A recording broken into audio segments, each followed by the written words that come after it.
चाय बागानों से सत्ता के गलियारों तक असम में फिर दिखा छत्तीसगढ़ का असर। असम में दूसरी बार मुख्यमंत्री पद की शपथ लेने वाले हिमंता बिस्वा शर्मा के नए मंत्रिमंडल में शामिल एक चेहरा इन दिनों छत्तीसगढ़ में भी चर्चा का विषय बना हुआ है। यह चेहरा है रामेश्वर तेली का, जिनकी जड़ें छत्तीसगढ़ के बालोद जिले से जुड़ी है। रामेश्वर तेली का मंत्री बनना सिर्फ एक राजनीतिक घटना नहीं, बल्कि 140 साल पुराने उस इतिहास की याद भी है जब अंग्रेज हजारों छत्तीसगढ़िया मजदूरों को असम के चाय बागानों में काम करने ले गए थे। उन्हीं परिवारों की नई पीढ़ी आज असम की राजनीति और समाज में अपनी मजबूत पहचान बना चुकी है। आइए जानते हैं बालोद से असम तक की इस राजनीतिक कहानी के बारे में। अंग्रेजी शासन काल में चाय उद्योग के विस्तार के लिए छत्तीसगढ़, झारखंड और ओडिशा से बड़ी संख्या में मजदूरों को असम ले जाया गया।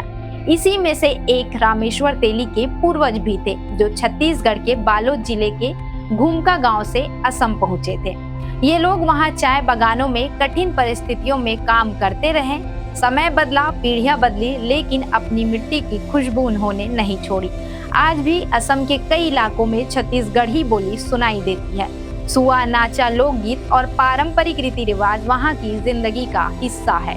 असम सरकार में मंत्री पद की शपथ ग्रहण करने वाले रामेश्वर तेली की जिंदगी भी संघर्षों से भरी है। वर्ष 2011 में विधानसभा चुनाव के हारने के बाद उन्होंने मुर्गी पालन शुरू किया था। राजनीति में लगातार मेहनत करते रहे और साल 2014 और 19 के लोकसभा चुनाव में डिब्रूगढ़ लोकसभा से सांसद बने। वे केंद्र सरकार में राज्य मंत्री भी रह चुके हैं। वर्ष 2024 के लोकसभा चुनाव में उन्होंने अपनी सीट छोड़ दी ताकि पूर्व मुख्यमंत्री सर्बानंद सोनोवाल वहां से चुनाव लड़ सके। इस बार दुलियाजान विधानसभा सीट से जीतकर वे असम विधानसभा पहुंचे और हिमंता कैबिनेट में मंत्री बने हैं।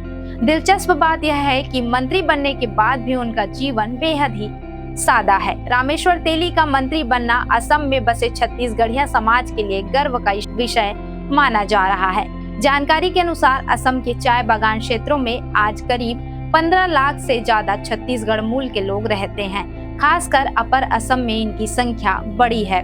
ये लोग केवल मजदूर समुदाय तक सीमित नहीं रहे, बल्कि अब शिक्षा, व्यापार और राजनीति में भी अपनी मजबूत मौजूदगी दर्ज करा रहे हैं। रामेश्वर तेली का मंत्री बनना यह उन परिवारों की पीढ़ियों की मेहनत का परिणाम है जो कभी मजदूर बनकर असम पहुंचे थे। आज वही समाज असम की राजनीति में निर्णायक भूमिका निभा रहा है। भाजपा की बड़ी जीत में भी चाय बागान क्षेत्रों और वहां रहने वाले समुदायों का अहम योगदान माना जा रहा है। रामेश्वर तेली का मंत्री बनना इसी लंबे सांस्कृतिक और सामाजिक सफर का एक नया अध्याय माना जा रहा है। एक ऐसा सफर जो चाय बागानों से शुरू होकर अब सत्ता के गलियारों तक पहुंच चुका है। ऐसे ही अपडेट्स के लिए WMCG के YouTube चैनल को सब्सक्राइब जरूर करें।